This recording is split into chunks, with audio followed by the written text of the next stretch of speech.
La question s'adresse au ministre de la Ville et du Logement.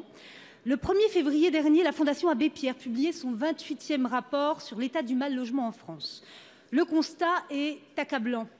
330 000 personnes sans logement sur notre territoire, des milliers d'adultes et d'enfants refusés chaque soir par le 115 pour un hébergement d'urgence, près de 4 millions de Français mal logés, une situation indigne dans notre pays où force est de constater que les fractures ne cessent de s'aggraver. En cause, des évolutions conjoncturelles.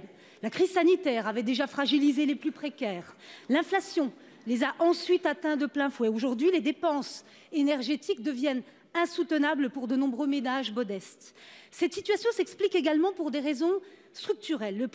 Les prix à l'achat et à la location n'ont cessé de grimper depuis 30 ans. Et l'effort public pour le logement en France n'a cessé de chuter depuis 2010. On le sait, le logement est le premier sujet de préoccupation des Français, mais il devient également une source aggravante d'exclusion et d'inégalité. À titre d'exemple, la situation des mères de familles monoparentales.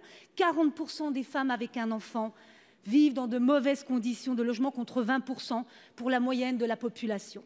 Vous allez probablement me dire, monsieur le ministre, que vous n'êtes pas responsable de l'état du mal-logement en France qui perdure depuis trop d'années. Mais vous êtes aujourd'hui responsable du changement de braquet, du tournant à prendre pour permettre à tous les Français de se loger dignement.